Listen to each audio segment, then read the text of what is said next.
ヤッホーとしきです。今回は上位に到達して分かった序盤おすすめ攻略6選ということで、いやついに発売されたモンハンワイルズも楽しすぎてワクワクが止まんないっすね。今回はご覧の感じで上位まで突き進んでいってやっと分かったもの、そして細かいところではありますが意外と皆さん気づいてないんじゃないかなっていう豆知識小技も合わせて6つご案内したいと思います。結構ね最初から知っておくとマジで良かったなって思える知識も入ってると思いますんで、ぜひ参考にしてみてください。そしてここはめちゃくちゃ大事な点なんですが、この動画収録時点でもうストーリー本編をクリアして上位に行ってしまっているので、装備とかをね全部初期装備に戻してなるべくネタバレのないように配慮して作っています。ですがこの6選の中で一部一つだけおすすめ簡易キャンプを解説しているタイムスタンプがあります。ここではマップをお見せして解説した方が早いんですが、ここでマップを映してしまうと上位のモンスターとかこんなモンスターいるんだって多分にネタバレを含んでしまいますんで、うまくマッ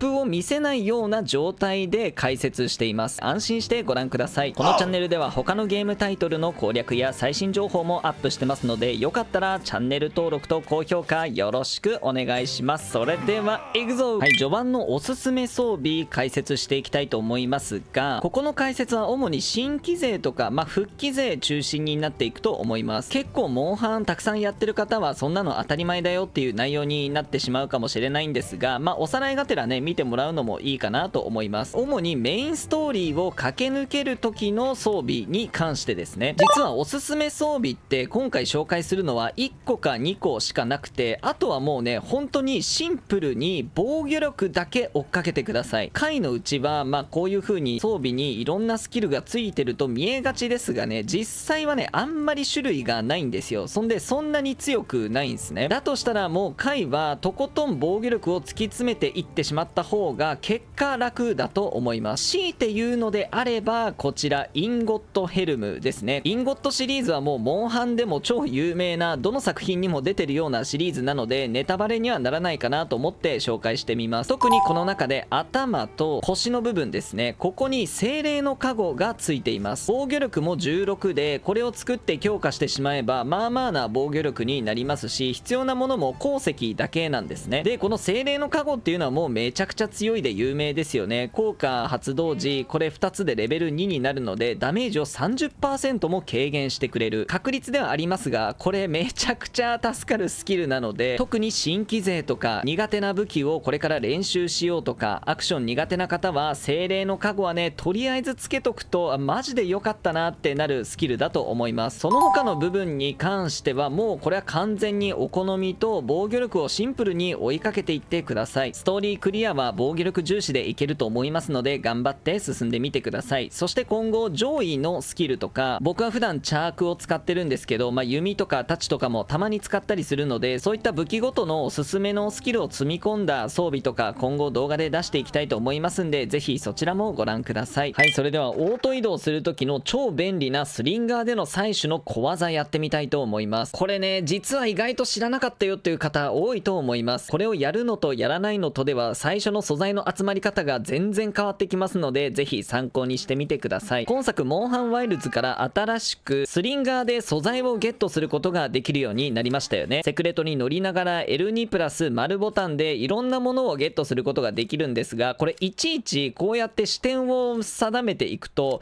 どこに何があるのかわからないですよね。でここで重要なのが左に火薬草、光虫、青キノコと箇条書きに書いてくれてあるところですね。これ実は L2 を押しながら下ボタンを押すと選ぶことができます。で矢印の右ボタンを押せばそっちの方に勝手に向いてくれるんですよね。これ意外と便利っすよね。でもいちいちこれ向く必要はなくて、例えば下でこれ取りたいものを見つけた時に火薬草だったら火薬草でこんな感じでそこにあったんだっていう感じで、画面内に映っていなくても青キノコを選べば勝手に取ってくれるんですよね。これやばくないですかね。なのでこれを応用してオート移動でセクレトで移動する時ありますよね。例えばモンスターをターゲットにしてそこまで行こうとか、もしくは眠りそうとかどっか取りに行こうかなって特定のものを取る途中にも実は蜂蜜があったりとか結構欲しいものあったりしますよね。試しに今やってみます。オート移動で例えばこうやって移動しながら L2 を押ししながら、まあ下でもいいです。はい、光虫とか見えてなくても勝手に取ってくれる、はい、ツタの葉とかねありますよね。はい、真後ろにあるのも取ってくれる。おっといっぱいになってしまった。はい、こんな感じで L2 を押しながら、もう視点も動かす必要はあんまりないんですけど、進行方向ぐらいは、見ながら、上とか下とか取れるものがね左にリスト化されてるんでめちゃくちゃ便利なんですよ。おっと光虫はどこだ。光虫はそこにいたか。勝手に取れましたね。やばいっすね。ニトロ岳取りたいですね。ニトロ岳は左にあった。もう一個ニトロ岳がある。たまにね外れて取れない時もあるんですけどね。来光虫は真後ろにあった。取れた。余裕があれば、L2 を押しながらねずっと行ってもらえれば、例えば蜂蜜欲しくてここに来る途中でもあんなに取ることができるんですよね。ということでここはちょっと短い小技なんですけど、ただその分威力は抜群なので、ぜひオート移動の時は L2 を押しながら十字キーで自分の欲しいものをじゃんじゃん選んでゲットしてみてください。こんな方から取れる。続いて先ほどのオート移動の時のスリンガー採取の小技に合わせて超おすすめなスキルが2つあります。まず1つ目が食生学。皆さんご存知ですよね。意外と忘れられがちなんですけど、そしてもう1つが地質学。両方とも採取ポイントでのアイテム取得数が増える。これだったら骨がプラス1になるとか、さっきの食生学は草系消費アイテムがプラス1で、レベル2になると実とか種系もプラス1。これらのスキルは序盤でしかあんまり意味をなさないんですよね。後半になればなるほどお店で買えたりとかしてしまうので、さらに言えば序盤の方が結構必要ですよね。まだゲームに慣れていない方とかは回復薬たくさん作るために薬草必要ですよね。あれ1回取ると2とかなので、それがプラス1で3もゲットできるんですよ。あとちょくちょく武器とか防具とかで必要になる骨系もプラス1で、たまにレア系の骨ゲットする時あるじゃないですか。有名どこで言うと古の竜骨みたいな名前のやつですね。あれもたまにねプラス1になったりするんで、めちゃくちゃ効率がいいんですよ。もうどんどんモンスターと戦いたくて最終がちょっと億劫だなっていう人にこそ、これをゲットして効率的に集めることができれば、単純に最終にかける時間を減らすことができますよね。僕は最初ストーリー進める時にこのレザーシリーズとかチェーンシリーズで地質学とかをうまく組み合わせて、さらにオート移動でどんどん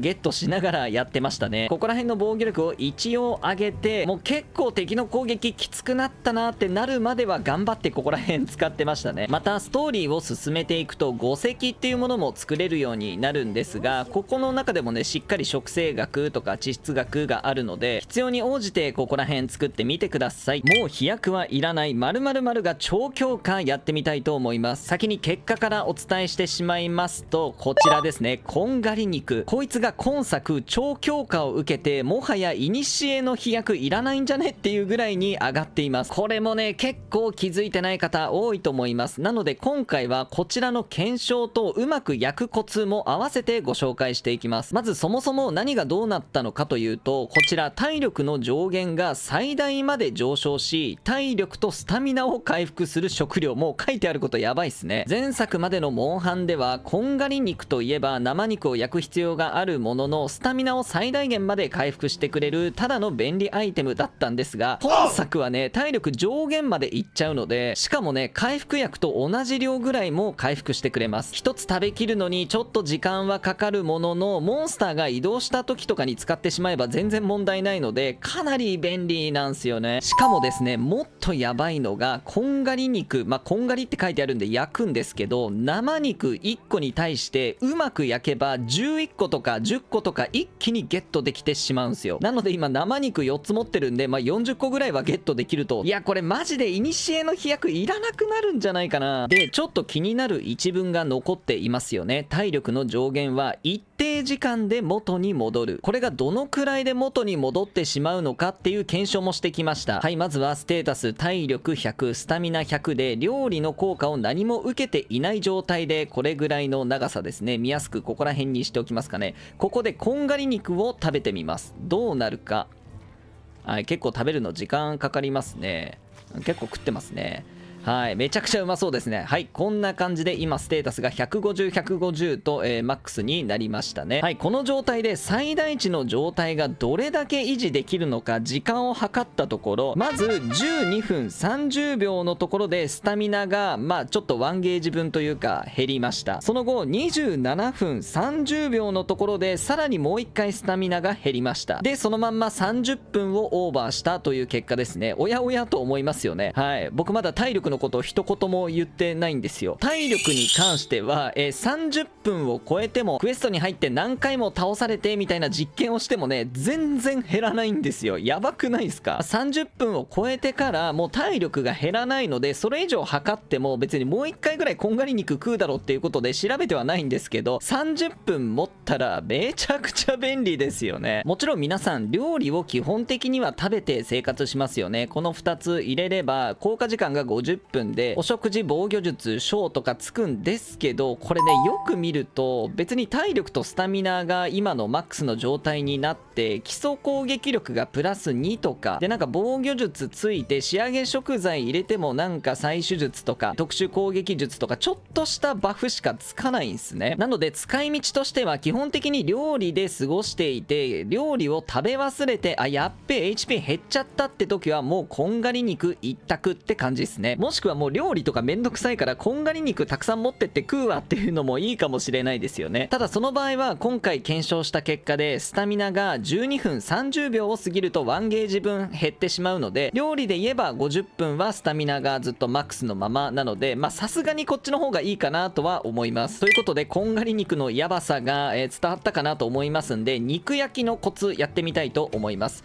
はい、こんな感じで始まったら顔がニチャーってなって、この色が変わった瞬間ここで押します。はい、でそしたらここで合わせてポンポンポンポンポンとこんな感じで光った感じで切れ目が見えたら、はい12個もゲットできるんですね。ちなみに失敗したパターン見てみましょう。はい、こんな感じで焼いていて、ちょっと色が変わった瞬間、はい、ここで押すんですけどちょっと遅れると、はい、こんな感じになってしまいます。焦げ肉が2でこんがり肉は一応2個ゲットできると。ちなみにもうワンパターン、うまく焼けたんだけど切り方が合わなかった場合見てみましょう。これでニチャーってなった顔の時でもいいんですよね。はい、ここで何も押さないと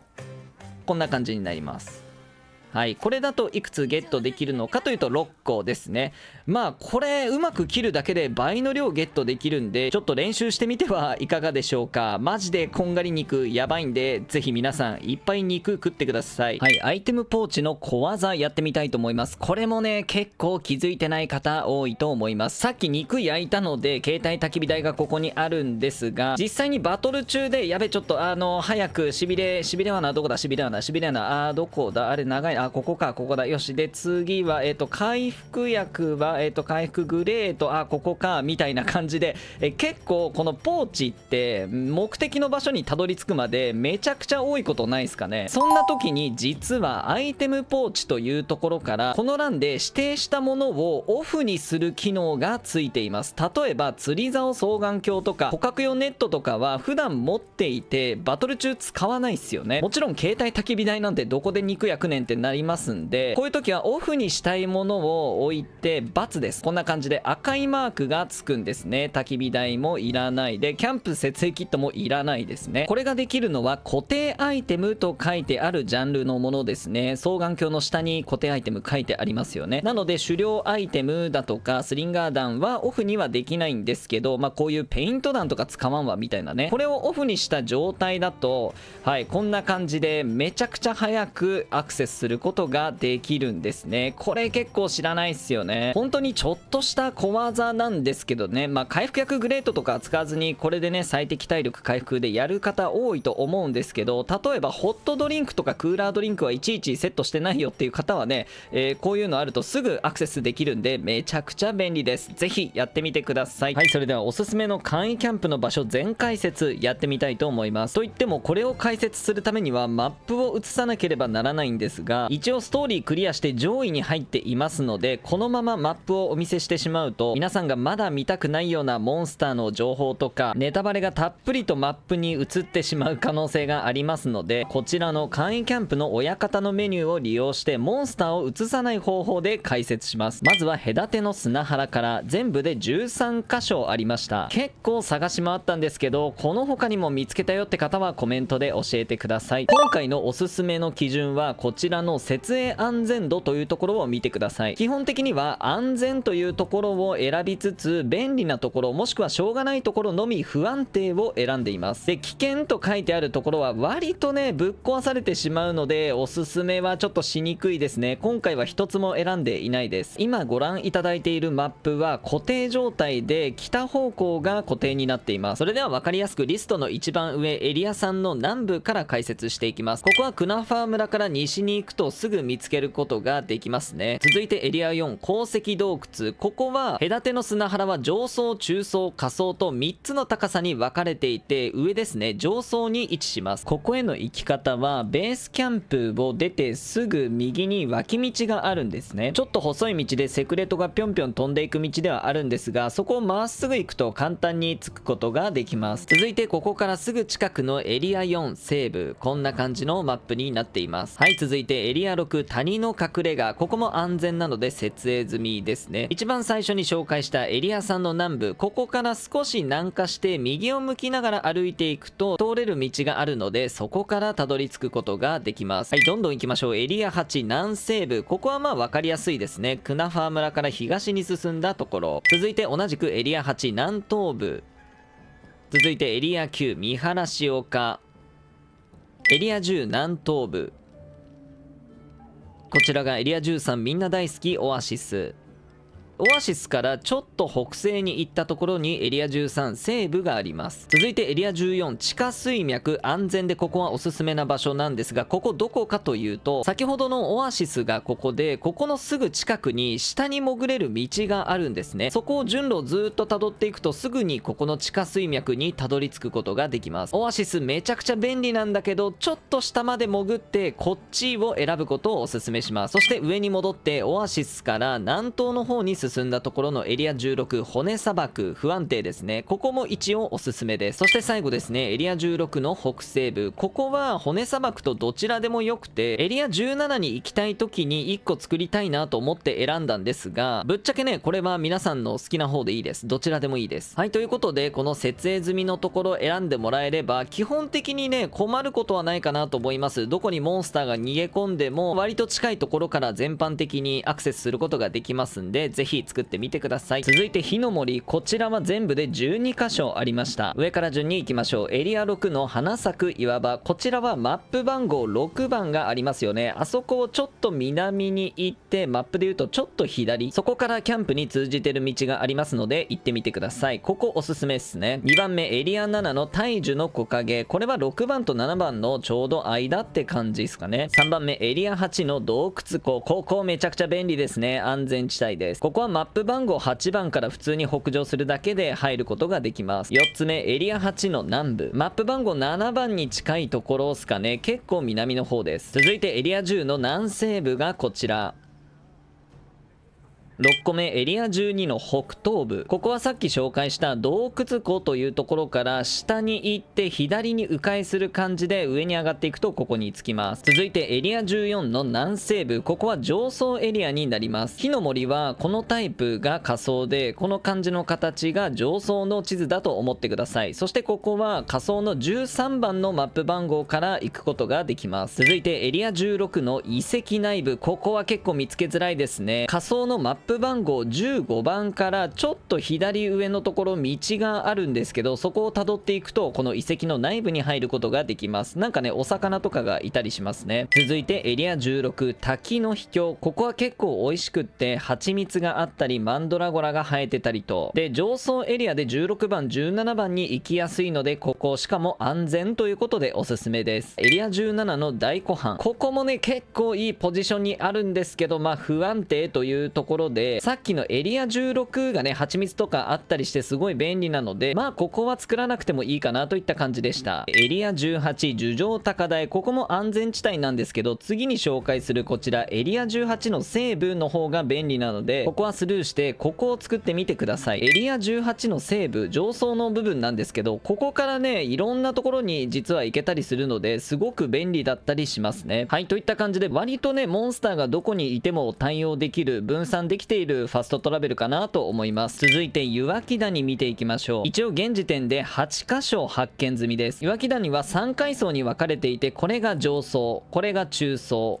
これが下層って感じですね。まず一番最初おすすめがエリア2の峡谷岩間、マップ番号1番からちょっと右下に降りてすぐの脇道通るとありますね。で、なんでここを選んだのかというと、ベースキャンプがこの辺りで正反対の位置にあれば割とね広い範囲カバーできるんじゃないかなと思ったんでここにしました。続いて同じく上層部エリア4の高所通路跡、ここは安全度が危険な上にベースキャンプから近いのでわざわざここは作らなくてもいいかなって感じですね。はい、中層見ていきましょう。エリア8、3つ目ですね。中層北部、ここはもう安全度危険でやたら壊されるのであまりおすすめはしないですね。その代わり4番目エリア9の中層南部、ここはおすすめですね。不安定とはなっているんですけど、一応中層階にも一つファストトラベル欲しいなと思ったんで、まあ危険よりかは不安定ということでここをチョイスしました。仮想見ていきましょう。エリア12の火の細流、ここは12番からマップで見ると左の方に行くことができて安全にはなってるんですけど、あんまりね使い道がないですね。はい、そしてエリア13鍾乳洞、ここはおすすめですね。安全にもなっていますし、マップで言うとほぼ真ん中あたりに位置してますのでいろんなところにアクセスすることができます。エリア14鉱脈洞窟、先ほどの鍾乳洞と真反対側、南側ですね、ここも安全になっていて、鍾乳洞と合わせるとモンスターがどこにいても割と近いところにアクセスすることができます。最後エリア15の下層北部、ここはねめちゃくちゃ便利で結構欲しいものたくさん生えているんですが、初っ端からクーラードリンクが必要なのと、めちゃくちゃ危険なんですよね。めちゃくちゃ壊れやすいのでここはまあなしかなといったところでした。まあそうっすね、ここはあんまり選択肢はないかなって感じですね。ここら辺がおすすめかなと思います。教務の断崖行ってみましょう。ここは3フロアに分かれていて、ここが上層でこの辺りがベースキャンプになっています。この形が中層、この形が下層になっています。まずはエリア1の氷の水辺、ここはかなり安全で下層のすごく重要なポイントになりますんでここはおすすめです。続いてエリア6の北部、ここはね危険なので選択肢には入らないかなと思います。めちゃくちゃ潰されます。3つ目エリア7の見張り台、ここは安全となっていてアクセスもしやすいじゃんって思うかもしれないんですが、後ほど紹介するエリア19の浮遊岩壁、こいつが優秀すぎてここはねわざわざ作らなくても大丈夫です。4つ目エリア15中層階にある天井回路、ここも先ほどと同じ理由でエリア19上層にある浮遊岩壁からすぐにアクセスできる位置にありますんでここも作らなくて大丈夫です。5つ目エリア18の陥没口、ここはかなり重要なポイントですね。あった方が便利なのでここは安全ですし作っておきましょう。エリア19、ここマジで重要ですね。浮遊岩壁安全な上にめちゃくちゃアクセスしやすいんですよ。これは上層階にあってマップ番号で言うと16番右上ですね、端っこにも行けますし8番にも行ける。でこれびっくりなのが飛び降りると中層階の上ですね11番のマップ番号、ここにすぐアクセスすることができるんで6番にも行けるし15番にも行ける。そしてさらにエリア19、この浮遊岩壁から飛び降りて中層階の11番そして6番左回りに進んでいくとすぐ仮想エリアの5番そして4番あたりにアクセスすることができるんでマジで浮遊岩壁最強なんですよね。そして最後エリア20移行の室かな、ここも結構便利で13番14番に結構大型モンスターいたりしてスーッとね入り込むとバトルから逃げることができて安全なんですね。はい、といった感じで紹介は以上になりますが、実は最後ねリュートの後型っていうマップもねまだあったりするんですよ。ただ僕今上位に入った段階すぐで動画作成していて今ねなぜか行くことができないのでここはもうちょっと進めていけるようになったらまた動画でご紹介したいと思います。またその時はねぜひご覧ください。はい、ということでいかがだったでしょうか。上位に到達して分かった序盤おすすめ攻略6選でしたが、いやマジでね上位に入って本当